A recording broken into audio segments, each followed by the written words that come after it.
Hey folks, man, this is Cory, and we're back with another classic of cinematics, man. This is a show where we talk about the classics of film, and I'm joined as always with my co-host. We got Bobby Blockbuster. Yo. And it's me, Cory. And today we're going to be talking about it's an older film, yo. What year did this come out? 1976. 1976 is Rocky, man. And this is going to be I guess it's interesting because it stars Sylvester Stallone, and the story goes as Rocky Balboa, a small-time boxer from working-class Philadelphia, is arbitrarily chosen to take on the reigning world heavyweight champ Apollo Creed. When the undefeated fighter's scheduled opponent is entered while training with the feisty former bantamweight contender, Rocky is selected to take on the fight and replace him instead, man. And it's a classic film, man, in a lot of ways, man. I do want to point out that Sylvester Stallone actually wrote this script. Yes. You know what I'm saying? And it's directed by John G. Avildsen. And this is crazy. I think this also got won an award for screenplay, right? I believe so. Yeah. I think it also got the score award as well. Yeah. Yep. Yeah, and this is iconic Bill Conti score, and this film hits in so many ways, man. Like it's an amazing underdog story. Rounding out the cast, we also get Carl Weathers, who plays the iconic Apollo Creed.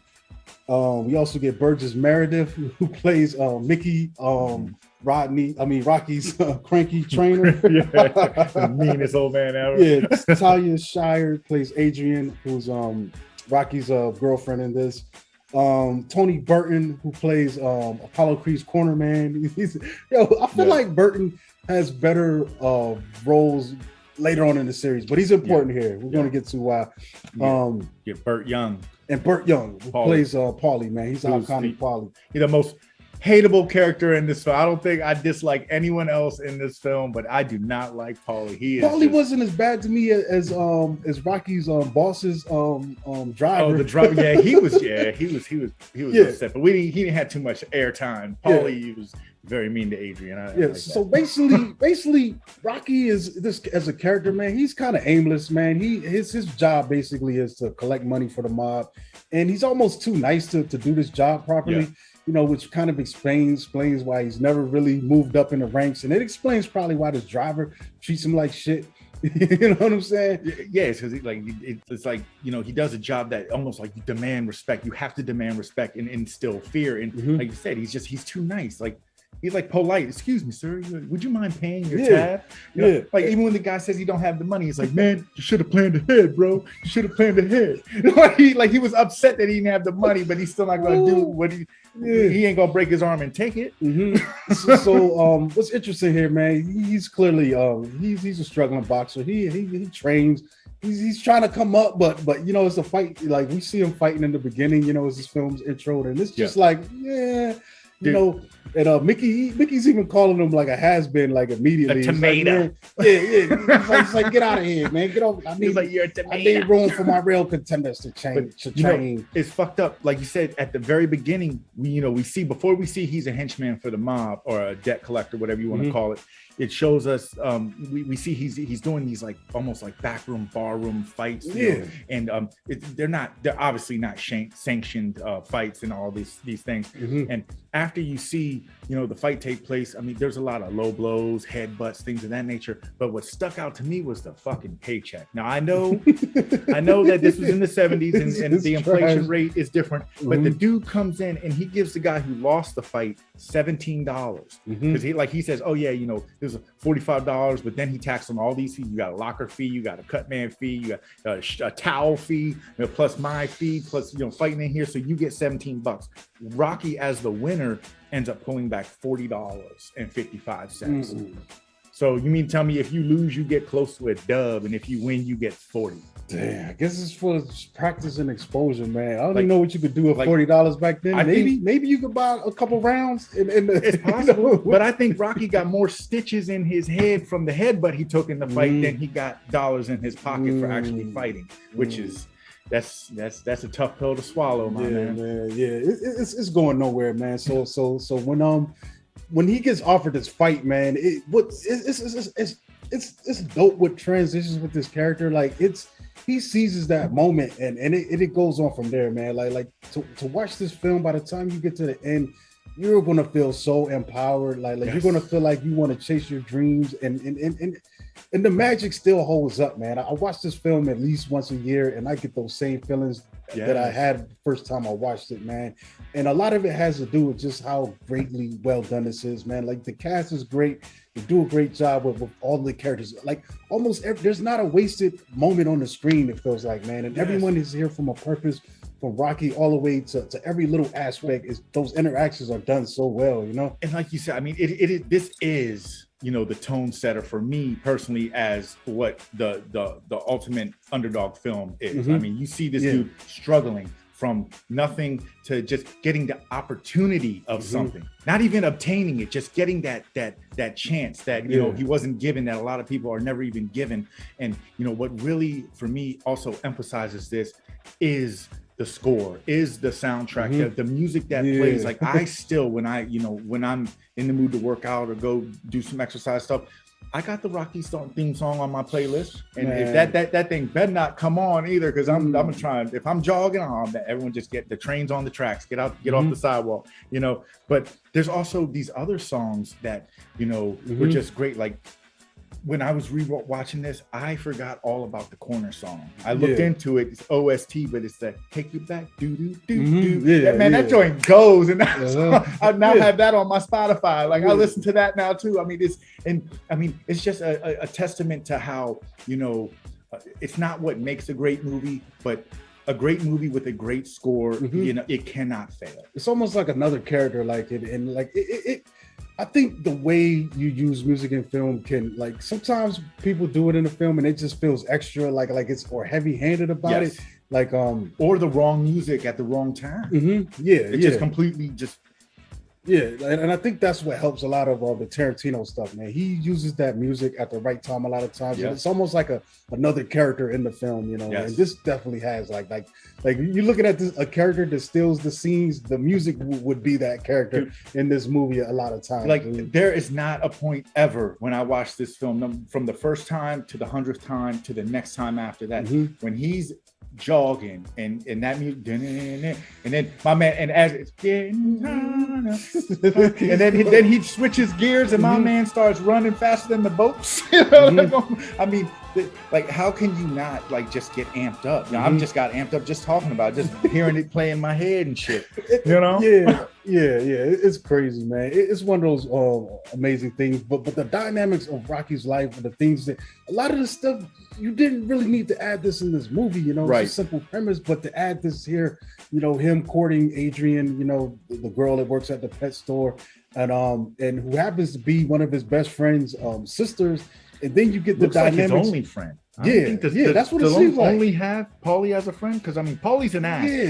There's points when Rocky looks at him like, bro, I don't even know why I fucks with you. I don't have no other friends. And that's the thing though. But then that dynamic plays out like you know, this thing's playing in the background. I'm looking at the Thanksgiving scene where him and Adrian, that comes to a head, and it's crazy. I'm looking at Rocky sitting on the couch, and she's basically kind of manhandling Paulie, but Paulie's drunk as shit. You know, I don't get the impression that Paulie's gonna beat up his sister, but she totally just like, and Rocky's just sitting there watching it like, like damn, but those dynamics I think add character to the film. It's almost like you're adding depth to this character without expressly showing everything that got to the. It's what you put around them. You know, they can fill in a lot of the background without having us to actually see that on the camera. You know, another thing I think they did a great job is that they showed us, you know, Rocky's at his strongest points. They showed us the amount of strength that this man carries, not just, you know, physical strength, but the will to want to persevere and how hard he's pushing himself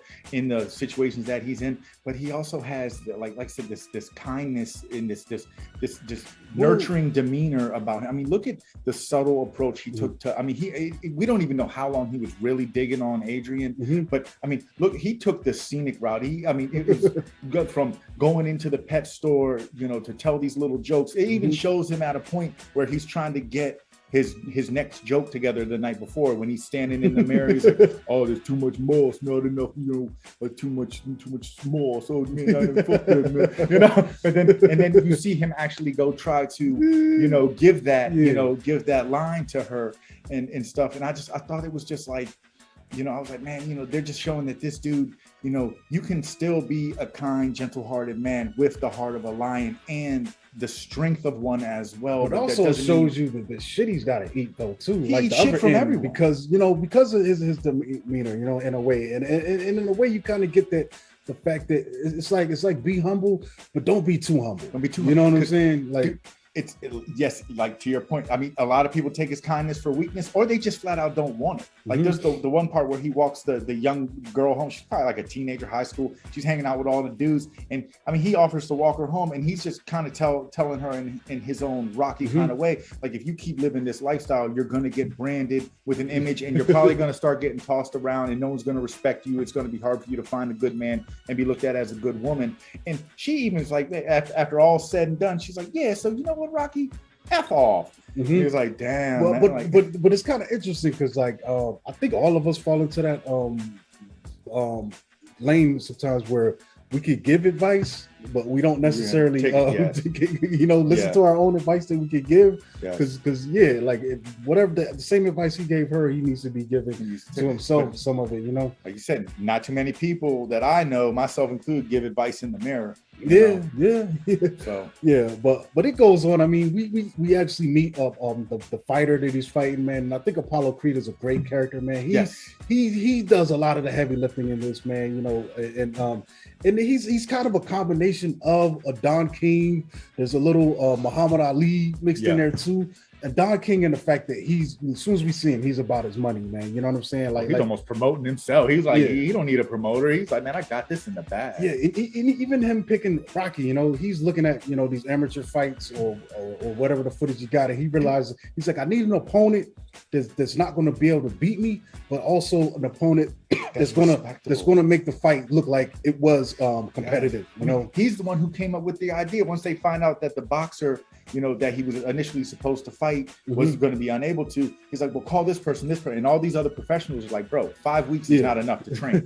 I have an idea. Let's find some lowly local, and give them an opportunity of a lifetime, but they still have to fall into these certain brackets so he can still get the same energy from the fight that he was trying to put out in the first place. Like it's going to be, I want to say it's on 4th of July, and so, the whole. I think it's not 4th. President's Day. I think it. Yeah, you're right. It is the 4th of July. I don't know, because he keeps talking about wanting to ring the Liberty Bell and the whole get up with the. I don't think it's the 4th of July, but it is. I think it's 76. So it's the bicentennial celebration. It's the 200th year. 200th anniversary of Independence Day. So that's it's the bicentennial year, but it's not the 4th of July. It's not the 4th of July. This is like, because this is all wintertime scenery and shit. But that also explains his outfit. Apollo's outfit with the red, white, and blue and all that. And that's another thing. Like you said, flag. It's a testament to his charisma and how he, the character that he's portraying. I mean, dude, my man has 2 wardrobe switches before he starts the fight in 15 minutes. He's a salesman. Comes out in the big hat. I love the big hat. God, give me one of those. And it's happening in Philadelphia. So for him, it saves the fight. If we could get a local guy that everyone's kind of backing, then that's going to help these tickets still sell, to make up for the contender. But if the guy is supposed to fight backing out, it's funny too, because like at the same time when behind closed doors he says it's mandatory that he finds a respectable fighter and somebody that can hold their weight. Soon when they get on TV though, he's taking little shots at Rocky like the whole way. He's got to sell the fight. He's still like saying, dog, like. If it weren't for me, you wouldn't be on TV. I'm still better than you. Not just a better fighter. I'm better in my career. Like, I'm just better than you in all phases. And Rocky, I think that's the Muhammad Ali in him coming out, because he's got to put that show on and sell it. And it's great because like there's the later scene where we're doing all that, and this is right when Rocky's going to see the reporter. The reporter comes in to watch him punch in the meat, and his cut man is the only one watching the TV while Apollo's on the phone, wheeling and dealing. And it's funny to me because I like how maybe they didn't have no AC in his room or nothing, because my man is sitting there, his shirt's just unbuttoned. I want to say that was the dude you brought up, my man. What's the name of the movie, man? I forgot, dude. But, I can't remember his name in the movie. I can't remember. But it's just a funny scene to me, man. Tony Burton. I forgot what his name is. But it's just funny to me. And he's sitting there. And he's like, "Hey, yo, champ, you need to watch this." And the champ is just on the phone, talking about T-shirts. Yeah, signing deals. He's like, "Yeah, man, drop 20 down at the children's hospital. Drop this there, whatever." And I'm like, man, this is crazy to me, dude. But it shows how, But like I said, and it shows how serious Rocky's taking the fight. Like we only. I'm pretty sure Paulo's doing something. But we don't see him training at all. I feel like that was a good choice on the filmmaker's part to. Yes, and another thing, like I thought it was funny when he was doing the interview on TV. Like Rocky he seems like he's just kind of not focused on all the melee that's going around. You only see him kind of get upbeat when he gets to say hello to Adrian. Yeah. And after we go through all that, like I said, he's only punching the meat because, on his first time trying to jog, he goes, apparently he picks up meat from Paulie every day. And Paulie gets all pissed off because he keeps trying. He's like that friend that keeps asking you to put him on something. Any little come up. Yeah, like, how could I help you? First when Rocky was working with the mob, put me on. I could be a good collector. Now he's got this going on. And you're going to need someone to, answer your phone calls, run your errands. Rocky's like, look, bro, I don't even got a trainer. And nobody wanted to even talk to me or knew I existed this time last month. But so I got this opportunity. Paulie keeps trying to put him on you. And then it's like, it's his subtle assholedness is what really sticks out. Like Rocky comes in, he's like, "Yeah, it's kind of cold in here, ain't it, Rocky?" And Rocky's like, "I mean, yeah, it's a freezer." And he's like, "Yeah, it kind of stinks in here, don't it?" He's like, "I mean, yeah, there's dead animals everywhere." And then Paulie, after he gets to the point, he starts hitting the meat because he's frustrated at Rocky. Rocky looks at him like, "Oh, is this your attempt in trying to threaten me? Let me show you what I can be." He's like, "You're breaking my ribs up. You're breaking my ribs up. Short ribs and shit." But and that's how, it was funny that's how that whole training that he was doing started just by him, instead of for the 100th time that he probably should have put hands on Paulie, he didn't. He decided to beat the meat up. Yeah, this would be your face, but it's dope, man. It's just so many iconic scenes, like even. There's not a lot of boxing in this. There's the intro fight. There's two scenes. And then the final fight. Yep. But in between, it's mostly just drama. Him willing and dealing, him, the Apollo situations. There's the Thanksgiving dinner altercation with Paulie and his sister. Asshole throws the turkey out. Yeah, but one of my favorite scenes, man, the running through the city scene, dude. Yes. Like when I feel like it's the pinnacle, man. Like the music, the scenery that we're seeing, and just it's just dope, man. Like the music actually steals it, man, because it's just a really dope, man. He starts off in the hood, man. He's running, and it's crazy. That's the Schuylkill River, man. That joint stinks down there, man. No disrespect, Philly, but y'all know y'all rivers stink. but we see him, he's hitting the bag and he's doing all the training. That's where the one arm push up came from. I'm telling you, man, when I was a kid and we seen this, all my cousins, we start trying to do all this shit, and you try to hit the one arm up, but man, that shit was tough. To your point, that's why this film hits so hard, because like you said, there's only two. You get the scene of boxing at the beginning, and then you get the ultimate fight at the end.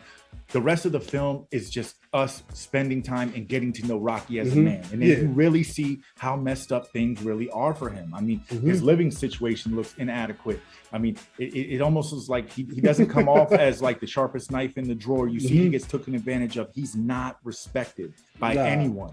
You know what I'm saying? I mean, he even, it's funny, because like I said, he goes into this with no trainer. And then, Mickey wants to be his trainer. And, any other boxer in this position, would kind of, I don't want to say would jump to that opportunity, but at least consider it, considering you're about to go into a sanctioned fight with a world heavyweight champion, and all you got is yourself, and your methods obviously ain't been working thus far in your career. And the only thing he can look at Mickey and say is, yeah, but I ain't got no locker though, right? you put my shit on Skid Row in a bag on Skid Row, right? You know what I'm saying? And because even to Rocky, like I said, to the film, I mean, it's he was not respected. No one cared about him before he got this fight. And the fact that, he acknowledges that, but he still doesn't change who he is. He still like keeps trying to extend his hand, even to punk ass Paulie, when Paulie's like, look, man, I know you won't do any of these things, but I got a promotional idea. So he gives Rocky a robe with some big ass logo on it. Yeah. And Mickey's like, yo, what the hell is that? He was like, oh man, I'm letting Paulie do some promoting. He was like, what do you get out of it? He was like, I get the robe. He was like, what does Paulie get? He was like, $3,000. And Mickey's like, what is wrong with you, dude? Like, but yet you wonder why you're in the situations you in, bro. Yeah, man, it's crazy, man. But that running scene is just so great to me. I guess my favorite part is when he's running along the waterway, man, and you see the ships in the back, and then he just hits it to a sprint, and then the camera, that's just a shot, right dude, there, he starts man. moving fast. Like, you see how fast his little leg. Right, that's one thing that just blows my mind as a bigger size guy, someone who has jogged, played sports and everything. My man is doing all this jogging in Converse Chuck Taylors, bro. These are the most arch supporting shoes. Dude. Just if you walk for too long in those, they will give you a heel spur. And this motherfucker is out here doing all this training in some straight Chucks. So just for that alone, Rocky, you're a winner in my book, whether you win the fight or not, man, bro. Yeah. But they finally come to the fight, man, and I think that plays out really well because you see Rocky walk down into the arena. There's no one there yet, but you see all the posters and stuff hanging, and you can see he's got those doubts in his brain, and then but I think he sees Adrian, right before, and she's just like, "Yo, just do your best." Like that's just and that's it. Just do what you've been training, man. You got this, I like the fact. Two things about the two parts you just brought up. One, with the doubts, he's still there. We get one more reminder that he really ain't shit to this, because he tells the guy, the promoter, he was like, yo, I'm looking at my painting. You got the wrong trunks on. He's like, my trunks are white with a red stripe. You got me with red and the white stripe. And dude's like, just put up a good fight. So that's just yet another reminder. Yo, this is really nothing about me or this opportunity I'm given. Everyone is expecting me to lose. I'm just a placeholder, really. Like you could have put anyone up here. Like it's another pawn on the board of life, And but what I do like even a little more than the actual fight itself, I do love the fight against Paulo Creed, but that conversation that he has with Adrian is it's so heartfelt, and so it just really it really sets us up for what we're going to get out of the fight, because she's just telling him to try his best. He's very doubtful, like you said, but it's his approach behind it. He's like, I just want to go the distance. No one's ever went the distance with him, and I think that if I can do that, what I'm saying, that's a win in his book, and so he's not even like, he's still not reaching for the stars. He's keeping his dreams within the realm of reason. Like, he's like, man, I know I probably can't beat this dude, but if I go each round with him, you know what I mean? What more can just an average everyday Joe ask for when given an opportunity like this? You know what I mean? Yeah. And he knows, he's not even looking at this fight like, oh man, this could kind of build a career for me or anything. He's looking at it as a one-time shot. I just want to go the distance, not to prove to myself, so everybody gets off my back, and I get the respect I should have always deserved to get anyway. That's Joe Frazier. Boom. Because he's listed in the credits, but he actually comes in the ring and daps up Apollo right before they fight. And it's funny because he says hi to Rocky too, but then he shows Apollo love, and Mickey looks at him, he's like, hey, they must be friends. Yeah, they set it up like Mickey's so obvious. Come on, man. He's just so straightforward. Popeye sounding. Yeah. Mickey, I love Mickey. He's so great, man. I'm telling you, that part when Rocky's like, what's wrong with you? He's like, yeah, you had potential, but then you turned to a leg breaker. He was like, you could have been great, now you're a tomato. The way he talks, man, it's so nuts, man. But we love it. Then we get this fight, man, and it's crazy. Like, what I like about this fight is it starts quiet, and then I think after the first round, the bell rings, then it's like, oh, this is a fight right here. This ain't no, because he jabs Rocky in the head like 5 or 6 Apollo's times. Giving him that light work out the gate. Quick. He's giving him that light work. He's like, yeah, man, dancing around, kind of having fun with him. But then Rocky comes up with a combo, and then that final bell rings, and then it's like, oh, then it's going. But then the most amazing thing, that music drops. Yo, and then it's like, I was honestly, like, yo, this is crazy. I feel man. like Apollo didn't start taking Rocky serious till he started going to his body. Because they build us up. There's two things that we know about Rocky as a fighter. One, he's a southpaw, and we also got the origin of where southpaw came from when he's skating with Adrian. But the other thing that everyone says about him that knows about his fighting is, that dude goes to the body like no one you've ever seen. You know what I mean? So I think once he started tagging Apollo, and they also make a comment when he knocks Apollo down, I don't think anyone knocked him down in a fight since he was the champ. Yeah, so never been knocked down. They'd never been knocked down. So Rocky's like look at him. He's like dancing. He's like, oh shit, I knocked him down. Like it's just it is rough count, slow as shit too. Yeah. So it's like you get to see all these little points of where Rocky does catch these little wins, on a personal level. Yeah. Even though ultimately, he might not win the fight, but I mean, he didn't really take no L either. Nah. You know what I'm saying? I mean, the only thing that he lost was, he took it to the cards, for crying out loud, with the champ. Like there's no way that you could lose. And look at all the love that he got. Like once he was on the news and he was training, he was getting the love. You see him win the fight though. Not win the fight, but he starts winning that crowd. Once they see that he's not just gonna lay down for this dude, and it's crazy, man. It's just movie magic, man. It is. It's just, like I said, it's riveting. And then but at the end, you see, even though you have been given the chance of a lifetime, you have an opportunity that people would give a finger for in that profession. And after all was said and done, he didn't give a damn if he won, if he lost. He said, man, where's my Adrian at?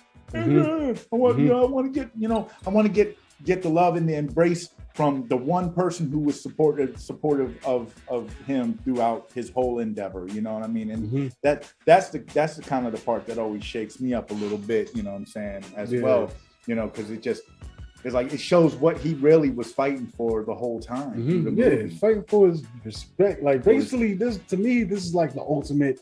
I'm here, you know what I'm saying? I exist, I count, I matter. And that's what he ultimately fighting to prove, man. I mean, I think, Apollo, he gets the decision, you know what I'm saying?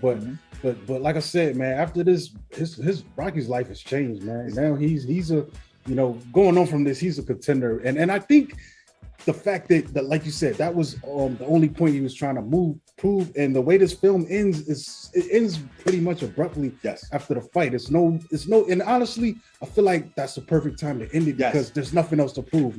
Whatever else happens, this guy set out and accomplished the goal. He went the distance, and that was the victory here.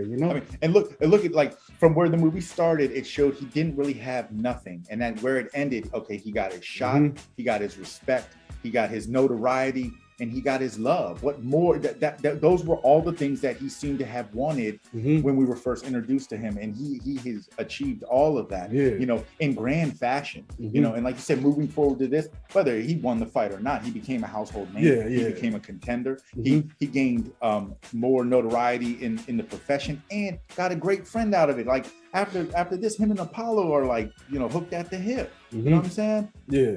It's dope, man. It's a film that's ultimately it's about more than boxing, man. Way more. And that's what I think that's why it still works and still endures, man. Whatever the message that they put in this thing, like pretty much is like you said, go the distance, man. Stay in the fight, dude. Yes. And always. I think that's a message that we all could use every now and then to reinforce, man. Like I said, man, I think we were talking about this one, before we got ready for this, and I was like, this is the one you could throw on and just, you need that boost. Yes. Do it, dude. Yes. It's like, if you need to fall asleep to it or wake up to it before you go on a morning jog, or you want to start a diet, or cut even the simple things like, say if you want to stop drinking soda and just drink water all the time, you start playing these scenes in your mind and reminding yourself, that, you know, anything is possible. All you got to do is fight for what it is you're really trying to obtain. You know? And like you said, the boxing is just the metaphor for the, you know, for the major message. The boxing is just the wrapper. The hot pocket is actually the message of everything that this film gives us as viewers, man. Yeah, definitely a classic, man. You know what I'm saying? I guess we can wrap this up, man. I ain't really ain't got much more to say about it, man. But this, you can catch this, man. I own it. And it's on HBO Max right now. Oh, okay, you know okay. I got it on DVD. I got the box set, and I got a wide or a digitally enhanced version of it. And there's a lot of sequels, man. But to be honest, the only one I really rock with out of that bunch is probably part 4 that I could watch really and enjoy.